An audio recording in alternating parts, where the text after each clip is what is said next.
우리 하나님 살아 계십니다. 예수님 여기 계십니다. 성령님 역사하십니다. 이스라엘의 광야 40년은 하나님과 동행한 역사입니다. 하나님께서는 구름 기둥과 불 기둥을 통해서 그 백성들과 내가 함께한다, 그것을 눈으로 확인케 해주셨죠. 그런데 구름 기둥, 불 기둥이 백성들을 뒤쫓아간 게 아니죠. 도리어 백성들이 앞서가시는 구름 기둥과 불 기둥을 뒤쫓아서 한 걸음 한 걸음, 스텝 바이 스텝 따라 움직였죠. 다시 말씀드리지만 백성들이 하나님보다 앞질러 간 게 아니라 하나님께서 늘 앞서가시고 백성들은 뒤를 따라가는 것, 이것이 바로 동행의 그림입니다. 우리는 이 단순하지만 소중한 진리를 꼭 잊지 말아야 합니다. 여러분, 우리 하나님 소원이 있으셨어요. 그게 뭘까요? 당신의 백성들과 함께 있고 싶으셨습니다. 그래서 광야에 있었지만 나 여호와가 거기 있겠다 하시고 같이 계시려고 이동식 성막을 만들도록 명령하신 분은 사람이 아니라 누구시죠? 하나님이셨어요. 여러분, 이 성막은 언제나 위치가 있었는데 백성들 12지파가 텐트를 칠 때 항상 센터에 있었습니다. 그러니까 백성들이 동서남북으로 있을 때 정면을 쳐다보면, 동에서나 서에서나 남에서나 북에서나 쳐다보면 그곳에 성막, 하나님의 임재가 보였던 거죠. 그래요, 성막과 함께 성막 속에, 성막 위에 임재하시던 하나님께서는 이제는 동서남북 정도 볼 수 있게 하는 게 아니라 우리 속에 살고 싶어서 우리 몸을 성전 삼아 주신 줄로 믿습니다. 하나님 우리 속에 살아계십니다. 내가 너와 함께하리라 한 이 구약의 숱한 언약이 고스란히 예수 그리스도로 말미암아 성취된 결과물인 거죠. 우리 주 예수님이 이 땅에 오실 때 육체로 오신 임마누엘, 그 약속이 실현되고 성취되었기 때문입니다. God with us. 그러니까 이제로부터는 성령님이 믿는 우리 속에 살아계신 줄 믿습니다. 그것도 언제까지 계시는 거죠? 영원히 계십니다. 우리 주 예수님께서 이렇게 The Great Commission에서 약속하셨죠. 내가 너에게 분부한 모든 것을 가르쳐 지키게 하라. 볼지어다 내가 세상 끝날까지 너희와 항상 함께 있으리라. 아멘. 여러분, 주님께서 함께 주시겠다 하는 이 약속을 붙드는 게 믿음 아닙니까? 이 약속을 믿고 순종할 때 동행의 주마 했던 약속, 이 약속은 바로 나의 것이 되는 줄로 믿습니다. 하나님이 함께 주신다는 약속, 하나님이 동행해 주겠다는 이 약속보다 이 세상 천지에 더 가치로운 것이 무엇이겠습니까? 자, 그렇다면 이 가치로운 약속을 받은 우리들인데 이걸 한번 뒤집어 보면 말이죠, 엎어보면, 플립해보면 만약에 우리가 그 명령을 불순종하면 어떻게 될까요? 믿는 신약의 성도들에게는 성도가 불순종한다고 해서 성령님이 떠나세요? 떠나지 않으세요? 떠나지 않으십니다. 그러나 중요한 것은 성령이 떠나시지는 않지만 하나님이 약속하신 동행의 약속을 받긴 받았는데 불순종하게 되면 이 동행의 기쁨을 충만히 누리지 못하는 겁니다. 지금 우리가 줄곧 여로보암의 생을 살펴보고 있습니다. 4주 5주를 걸쳐서. 여로보암 그는 다윗 왕족의 후보가 아니었습니다. 계보가 아니었고 가족이 아니었습니다. 그렇지만 하나님께서는 다윗에게 준 약속, 솔로몬에게 준 약속과 똑같은 약속을 누구에게 줬어요? 여로보암에게 주셨단 말이에요. 은혜죠. 그러면서 네가 만일 내 종 다윗이 행함같이 내 율례와 명령을 지키면 나 여호와가 너와 함께 있어 내가 다윗을 세운 것 같이 너를 위하여 견고한 집을 세우고 이스라엘을 네게 주리라 하셨습니다. 여로보암은 왕족이 아니었지만 똑같은 약속, 즉 동행의 약속을 받았단 말입니다. 받았는데 그가 하나님의 이 약속을 등 뒤로 집어 던져버린 겁니다. 도리어 하나님을 버리고 우상을 만들고 배도하는 길을 걸었던 거죠. 여러분, 우리는 예수님을 믿으시니까 사실은 하나님을 막 배도하고 그러지는 않아요. 그런데 요즘 하나님을 믿는 우리들에게 말이죠, 종종 하나님이 나를 멀리 떠나 계신다는 느낌 혹시 찾아오지는 않습니까? 왠지 내가 혼자 있던 이 외로움에 사로잡혀 있지는 않습니까? 이 혼자라고 하는 고독의 늪에 들어가고 생각의 감옥에 들어가게 되면 점점 늪지대로 빠져내려가는 것 같은 그 느낌 말입니다. 눅진눅진해요, 정말. 그런데 여러분, 고 이어령 선생님이 어렸을 때의 이야기입니다. 온몸에 감기 몸살 열이 풀풀풀 났는데 집에 아무도 없었어요. 어머니가 계시지 않았어요. 이불을 뒤집어 쓰고 그 어린아이가 끙끙대며 울고 있는데 때마침 엄마가 들어오셨어요. 어머니의 손은 약손이라고 했던가요? 어머니가 그 열이 펄펄 나는 그 이어령 선생님 머리에 손을 대니까 너무 좋더래요. 어머니 손은 약손이잖아요. 그런데 그 어린아이가 깨달은 게 하나 있어요. 정말 자신이 겪고 있는, 어머니는 자기를 위해서 목숨이라도 줄 수 있는데 말이죠, 아무리 그렇다 할지라도 어머니는 자신이 겪고 있는 이 고통과 아픔의 세계 속으로는 들어올 수는 있어요, 없어요? 없었다는 겁니다. 그 한계를 이 어린 이어령 선생은 느꼈는데 그게 얇은 막이 있음을 알았던 거죠. 그래요, 여러분. 이것이 바로 살아있는 인간이라면 누구니라도 느끼게 되는 실존적 외로움 아닙니까? 어린아이만 그런 게 아니죠. 연세 들어있는 남편을 병거하는 권사님들이 그 남편이 너무 호흡도 힘들고 있을 때 내가 대신 아파주고 싶어도 같이 아파줄 수 없는 절대적 한계 말입니다. 여러분, 혹시 요즘 너무 외로워서 나 혼자밖에 없어, 교회 와도, 그런 생각 없습니까? 집에 같이 살고 있어도 나는 왜 이렇게 외롭지 하는 분은 없습니까? 내 아픔을 이해하는 사람이 아무도 없어, 진짜 없어, 아무도 없어, 자식들도 없어, 이런 생각이 들어오면 우리는 걷잡을 수 없이 우울해지기도 합니다. 어떤 이는 바로 이 절망의 끝자락에서 내려가다 보면 죽음을 생각하기도 하고 선택해서는 안 될 죽음까지도, 나쁜 죽음을 생각하기도 하죠. 이 지구촌에 있는 모든 사람은 다 외롭고 아픕니다. 누구에게나 있는 이 외로움의 처방약은, 해결책은 오직 하나님께 갈 때 채워지고 해결되는 줄로 믿습니다. 오늘 이 시편을 기록한 다윗은 그 누구보다도 하나님이 자기와 함께 해주시기를 간구하며 살았던 사람입니다. 여러 시편들에도 보면 하나님 나를 버리지 마소서, 하나님 나를 떠나지 마소서, 그의 기도는 한결같아요. 그런데 그런 그가 9절에서 이렇게 노래합니다. 말씀을 보시면, 내 마음과 내, 9절 말씀 주십시오. 이러므로 나의 마음이 기쁘고 나의 영도 즐거워하며 내 육체도 안전히 살겠다. 지금 다윗은 이 고백을 할 형편이 아니잖아요. 다윗은 지금 이 노래를 부를 형편이 아니잖아요. 사울왕이 자기를 죽이려고 추격해오고 있는데 말이죠, 자기의 마음이 기쁘대요. 자기의 영은 즐거워한다네요. 자기의 육체, 쫓기는 도망자 신세인데 안전히 산다고 고백했단 말이죠.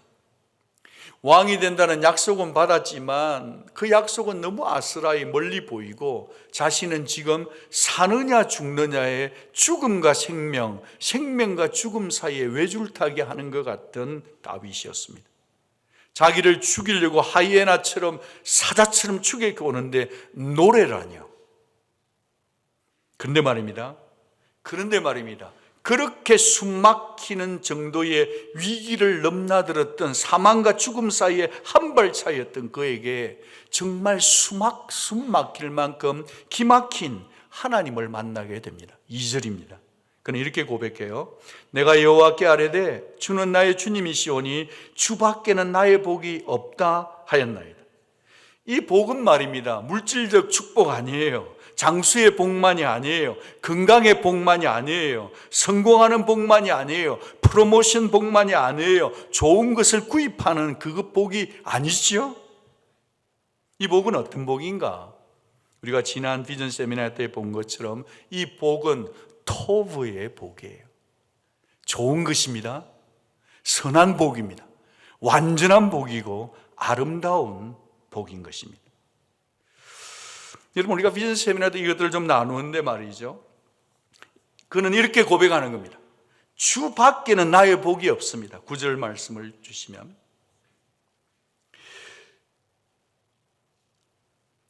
하나님 보시기에 좋았다 할 만한 것이 자기에게 없었다는 겁니다. 주님 외에는 선한 것이 아무것도 없다는 겁니다. 하나님만이 저의 선함이고 하나님만이 나의 완전함이고 하나님만이 나의 의로움이시라는 겁니다. 하나님이 나의 지혜라는 겁니다. 하나님만이 나의 기쁨이라는 겁니다.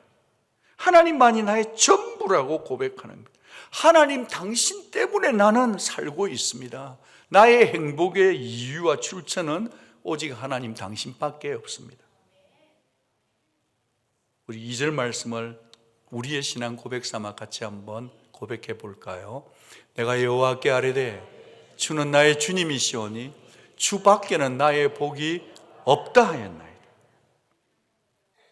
여러분, 이 고백은 그렇게 쉽게 누구나 할 수 있는 고백은 아니겠죠?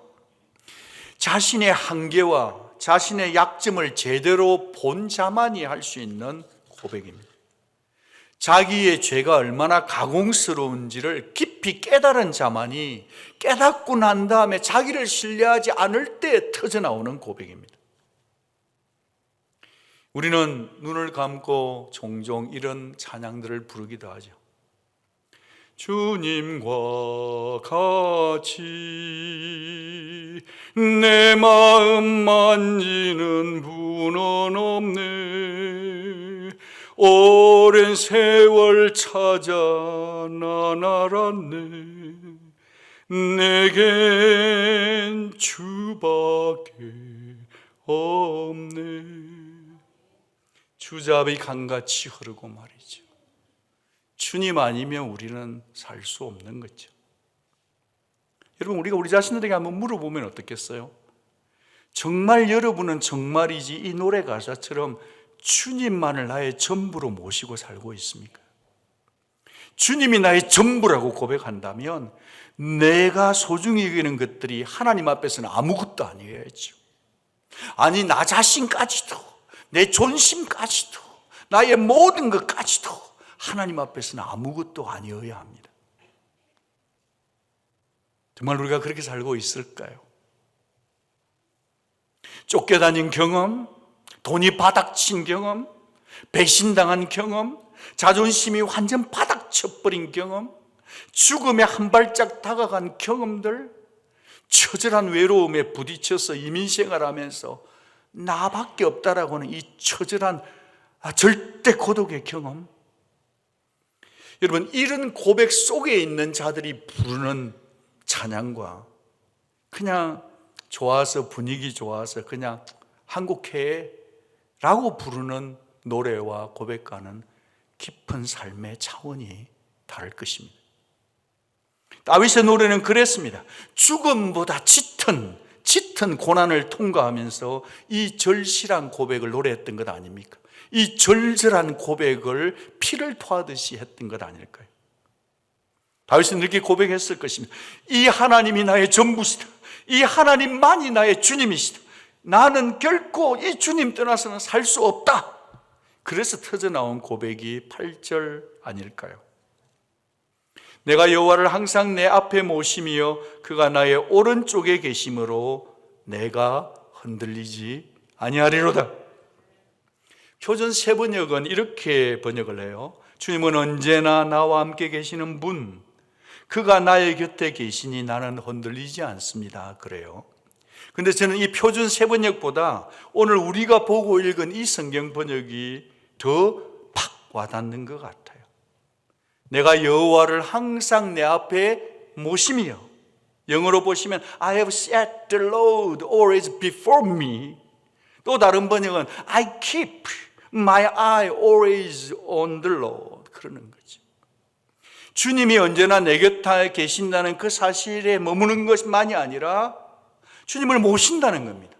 내가 I have set, I keep 이런 표현 속에는 자신의 의지가 작동되고 있는 게 보이시지 않습니까? 하나님을 사랑한다는 것은 내 뜻과 내 노력이 담긴 결단이 요청된다는 거죠. 하나님을 내 옆에 모신다는 겁니다. 바울 사도에게도 에베소 3장 17절에서 이런 기도를 우리에게 가르쳐줘요. 믿음으로 말미암아 그리스도께서 너희 마음에 계시게 하시옵고. 한 번 더 읽어드리면 믿음으로 말미암아 그리스도께서 너희 마음에 계시게 하시옵고. 저는 한글 번역이 너무 좋다고 생각해요. 그래요, 여러분. 그리스도께서 내 마음에 계시게 하시는 데는 믿음이 요구되는 말 아닙니까? 믿음이 요청된다고요. 하나님은 구원받은 자 속에 계십니다. 그런데 그게 항상 느끼지 않을 수 있잖아요. 그럴 때 주님은 항상 믿는 자 속에 계시지만 그 사실을 믿고 내 입술로 믿음으로 주장하고 붙들 때 그 붙드는 일은 목사의 책임이 아니라 각자의 자기 몫이 되어야 된다는 거예요.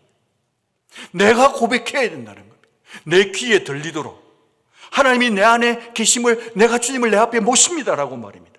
이것이 바로 믿음의 눈을 밝혀서 그리스도께서 내 마음에 계심을 확신하는 것. 이 마음이 바로 다윗의 고백 아니겠습니까? 여러분, 다윗은 항상 하나님의 임재를 갈망하고 살았기 때문에 언제나 하나님을 자신의 오른편에 모셨어요. 하나님의 임재를 초청하여 모셨다는 겁니다. 오른편은 힘과 명예와 보호를 상징하는 곳이죠. 그 자리에 하나님이 계시고 초청되어지면 그분의 적극적인 보호를 받는다. 나는 그분의 통치 아래에 있다. 하나님 그분이 내 오른편에 있으면 내 영혼은 신기하게도 더 이상 요동치지를 않더라라는 선포인 겁니다. 그러니까요, 성도가 가장 안전한 상태는 하나님을 내 옆에 모실 때인 줄 믿습니다. 아멘이신가요? 자, 그렇다면 하나님을 내 옆에 모신다는 것은 도대체 무슨 말인가요? 여러분, 우리 거실 중앙에다가 오늘 집에 가서 큰 액자를, 예수님의 사진 액자를 붙이는 걸까요?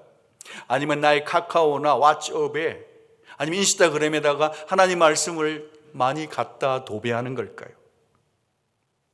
하나님을 항상 내 앞에 모신다는 의미는 무엇을 보든지 무엇을 하든지 하나님 앞에서 코람되어 결정한다는 의미입니다. 내 결정 속에 하나님이 절대 기준으로 모신다는 것입니다. 다시 말씀하면 하나님을 항상 내 앞에 모신다는 것은, 하나님을 내 앞에 항상 모신다는 것은 하나님 말씀을 내 가까이에 둔다는 말입니다.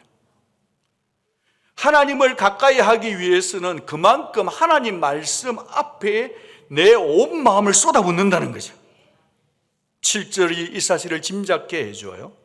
나를 훈계하신 여호와를 송축할지라 밤마다 내 양심이 나를 교훈하시는도다. 여러분, 사람들은 필요할 때만 하나님을 찾는 경향성이 있습니다. 혹시 우리는 어떤지 모르겠습니다. 여러분에게 있어서 하나님은 어떤 이미지입니까? 나를 지켜주시는 수호신? 아니면 나를 보호해주는 호위무사? 아니면 내 절박한 문제를 풀어주는 해결사? 내 필요를 꽉꽉 채워주시는 공급자? 아니면 내 그 감정을 터치해주는 카운슬러? 이 모든 것이 다 필요할 수는 있지만, 그러나 다윗이 하나님은 어떤 하나님이신 줄 아십니까? 다윗이 하나님은 어떤 하나님이셨을까요? 다윗의 하나님은요, 먼저 말씀해 주시는 하나님이셨습니다. 그분은 다윗을 찾아가서 다윗의 심장에다가 자신의 목소리를 새겨주시는 분이셨어요. 밤마다 이 다윗의 양심과 신앙의 귀에 하나님 말씀을 들려주시는, 말씀으로 신방하시는 하나님이셨습니다. 우리 모두에게도 바로 이 하나님이 필요한 것 아닙니까? 그분의 발치 앞에 앉아서 말씀으로 충만해지십시오. 말씀을 경청하던 마리아의 그 기쁜 해맑은 얼굴을 떠올려 보십시오. 내 영혼이, 우리 영혼이요, 먼저 하나님 말씀으로 채워지잖아요. 그러면요, 우리의 영혼은 튼튼해지고 견고해집니다. 무너지질 않아요. 흔들리지도 않고 휘둘리지도 않습니다. 비난과 칭찬의 말에 휘둘리지 않아요. 욕망과 혈기와 죄 짓는 일에도 휘둘리지 않습니다. 불안과 염려에게도 휘둘리지 않아요. 심지어 죽음 앞에서도 휘둘리지 않게 되는 것입니다. 저는 지금 신년을 맞아서 오늘 5번째로 오직 주의 길로 행하라는 말씀을 전하고 있습니다. 여로보암의 길과 다윗의 길을 대조시키면서 말입니다. 우리는 다윗의 길, 예수님의 길을 따라가 보자고 말씀을 전하고 있네요. 저는 이 다윗의 길을 묵상하다가 말이죠, 여로보암의 길과 다른 다윗의 길을 묵상하다가 저의 시선은 요한복음 8장에 팍 꽂혔습니다. 요한복음 8장, 우리 요즘 새벽에 큐티 본문인데 그 컨텍스트를 보면 예수님을 향해서 종교 지도자들이 끊임없이 비난의 화살을 쏘아댑니다. 빗발지는 판단과 비평이 있습니다. 그럴 때에 예수님은 그 비난과 빗발 앞에서도 예수님은 자기 선언을 계속하십니다. 그들이 묻습니다. 너 도대체 누구냐? 누구길래 네가 이런 일을 하냐?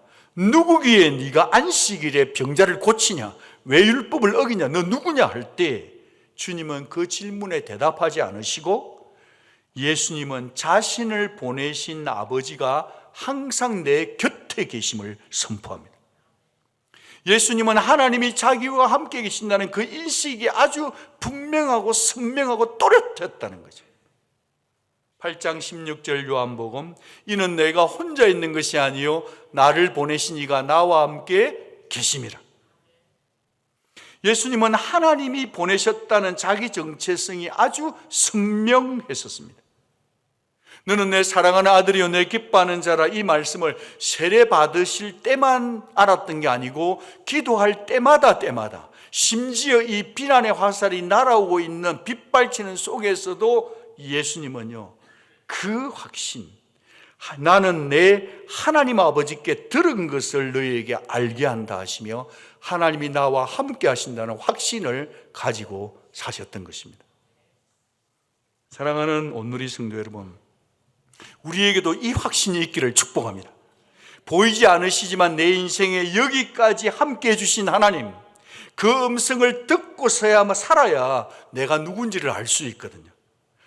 나는 오직 하나님의 은혜로만 살 수밖에 없는 존재로구나, 하나님이 나의 주시구나, 하나님이 나와 함께 주시는구나, 이 정체성이 깨달아지면요, 우리는 변함없이 나와 함께 해주시는 주님 때문에 절대로 이민생활 속에서 요동치거나 흔들리지 않을 수 있습니다. 게다가 주님은 이렇게 더 덧붙여 말씀해 주십니다. 나를 보내신 이가 나와 함께 하시도다. 나는 항상 그가 기뻐하는 일을 행함으로 나를 혼자 두지 아니하셨느니라. 나를 혼자 두지 아니하셨느니라. 여러분, 우리 예수님의 이름이 임마누엘입니다. 그분의 뜻은 I'll be with you입니다. 온 세상을 십자가로 사랑하겠다고 사람이 되신 예수님. 그런데 제자들이 그 말씀을 다 깨닫지를 못했어요. 많은 사람이 예수를 떠났습니다. 다시는 예수와 함께 다니지도 않았다고 합니다. 마침내 사랑하는 제자들마저 다 떠날 것을 내다보셨으니 주님 마음이, 임마누엘 주님 마음이 얼마나 쓸쓸하고 서운하고 외로우셨을까요? 한번 상상해 보신 적이 있습니까? 그 외로우심의 절정에 계셨던 주님이 그런데 이렇게 그 외로운 주님이 말씀하셨다고요. 나는 항상 그가 기뻐하는 일을 행함으로 내 아버지께서는 나를 혼자 두지 아니하셨느니라. 아멘. 사랑하는 여러분, 혹시 요즘 외로우세요? 나를 혼자 두지 아니하시는 하나님 앞에 하나님을 기쁘게 하는 삶을 사시기를 바랍니다.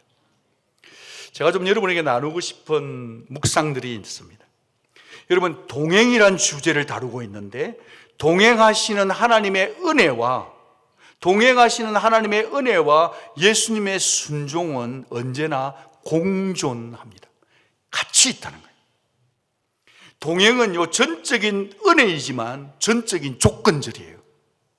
다시 한번 말씀드립니다. 이 동행은, 하나님과 동행하는 것은 전적인 은혜이지만 동시에 전적인 조건부예요.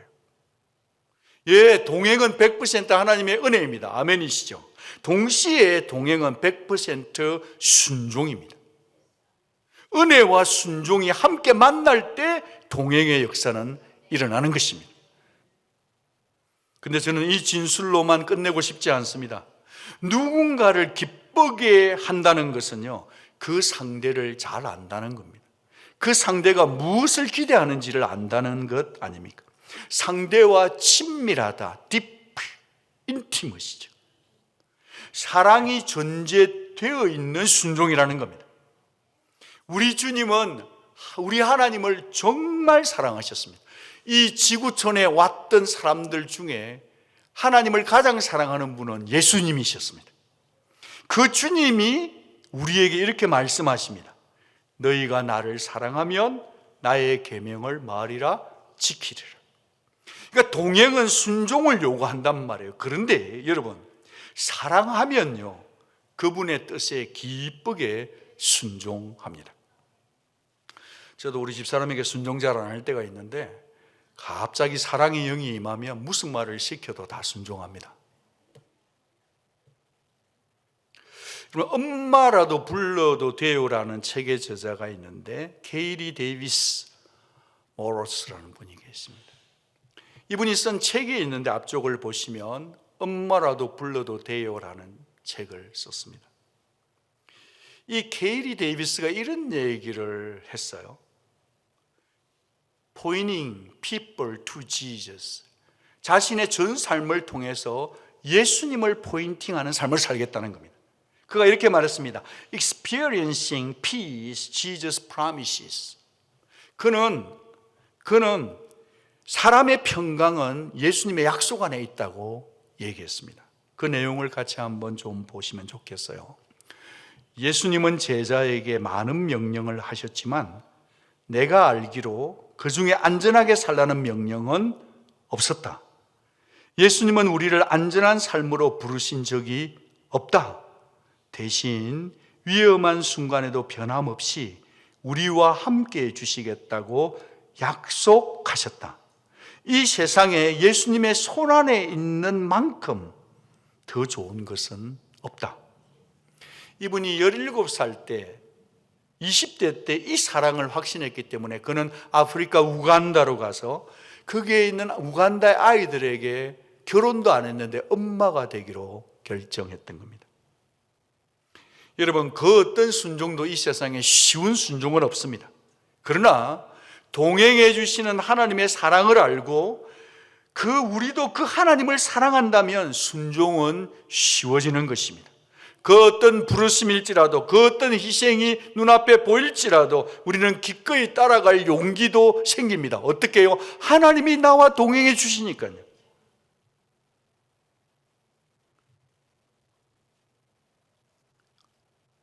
사랑하는 여러분, 다윗은 그 쫓기는 시간 홀로 있었지만 하나님과 독대의 기쁨을 독점했습니다. 다윗은 쫓기는 시간을 보냈고 늘 홀로 있어서 외로웠지만 하나님과 내가 1대1로 만나는 독대의 기쁨을 독점했다는 겁니다. 하나님으로 충만해지니까 하나님의 자신을 버리지 않을 것을 확신했을 뿐 아니라 죽음 이후에까지 생명으로 붙들어 주실 하나님을 믿었던 것입니다. 그러니 하나님을 송축했던 것입니다. 주께서 생명의 길을 내게 보이시리니 주의 앞에는 충만한 기쁨이 있고 주의 오른쪽에는 영원한 즐거움이 있나이다. 여러분, 충만한 기쁨과 영원한 즐거움을 약속해 주고 있습니다. 여러분, 요즘 우리가 살고 있는 이 세상 어떠세요? 하루를 이렇게 살아가는 거 쉬우세요? 여러분, 예상치 못한 캘리포니아의 산불, 막 목이 쉬도록 캘리포니아에 비를 내리주도록 기도를 막 했었는데요. 얼마 전에 캘리포니아에서 자마 대표되는 분하고 점심 때 대화를 하는데 정말 비가 와서 불이 꺼졌대요. 그래서 제가 할렐루야 했는데 연이어서 말했습니다. 근데 목사님, 나무가 다 불탄 곳에 비가 내리니까 산사태가 너무 많이 난다는 거예요. 기도를 어떻게 해야 될지. 그리고 그 불이 지금은 샌디에고까지 또 내려가고 있습니다. 여러분, 이 최첨단의 미국 땅에서도 정말 일반 여객기와 군 헬기가 서로 추돌이 되어서 포트머크 강에서 67명의 사람들을 아직도 우리가 찾을 수가 없습니다. 우리가 살고 있는 이 땅도 어쩌면 지진이 일어날지도 모르겠습니다. 여기저기서 우리 모두는 다 마스크를 쓰고 기침하면서도 이곳에 살고 있습니다. 사랑하는 여러분, 하루를 살아간다는 게 하루살이처럼 내가 살고 있다는 그런 생각은 혹시 들지는 않습니까? 비록 우리가 힘들고 쉽지 않은 인생을 살고 있지만, 그러니까요, 성도는요, 하나님이 나와 함께 해주신다는 이 믿음으로만 살아가야 될 줄로 믿습니다. 하나님이 나와 함께 하시는 이 고백으로 살아가야만 하는 것입니다. 이 불확실한 세상 가운데서도 하나님이 나와 함께 해주는 이 확신 가지고 매일 매 순간을 주님과 동행하기를 선택하며 믿음을 선포하며 걸어가는 우리 모두가 되기를 축복합니다. 사랑하는 여러분, 하나님과 함께 하십시오. 하나님은 여러분을 절대로 고통 가운데 버려 던져주시는 분이 아니시거든요. 하나님은 여러분을 비참한 가운데로 홀로 냅두는 분이 아니시거든요. 아직까지 응답되지 않은 기도가 있고 힘들지라도 조금만 견디십시오. 하나님이 지금 함께 해주고 계십니다. 사람들은 내 곁을 다 떠나갈지라도 하나님은 더 가까이 여러분을 다가오심을 믿으시기 바랍니다. 영원까지 우리를 지켜주실 분은 사람이 아니라 우리 하나님 뿐이십니다. 그러니 이 하나님, 우리와 동행해 주시기를 기뻐하셔서 성막에 함께했던 하나님, 정말 예수를 보내신 하나님, 이 하나님의 성령 안에서 말씀 속에서 하나님을 힘써 만나는 우리가 되기를 바랍니다. 주님과 친밀함을 만끽하십시오. 말씀을 묵상하잖아요. 말씀이 메꾸지를 내 가슴 속에 찾아오잖아요. 그러면 너무 좋아요. 확신이 차요. 기뻐요. 주체할 수 없는 말씀에서 오는 확신이 우리를 장악하는 거예요. 2025년 내내 십자가 그 구원의 사랑으로 찾아오신 주 예수님을 늘 내 오른편으로 모시십시오. 의지를 작동하십시오. 하나님과 동행하기를 선택하십시다. 이 길을 걸어가는 게 쉽지는 않지만 정말 주님이 우리와 동행해 주심을 믿고 오직 주의 길로 행하는 그 순종의 길에서 하나님이 함께 해주시니까 그 복과 그 기쁨을 가지고 힘차게 뚜벅뚜벅 스텝 바이 스텝 정말 오직 주의 길로 걸어가시는 모든 성도님들 다 되시기를 임마누엘 주 예수 그리스도 이름으로 축복합니다. 같이 한번 기도하겠습니다.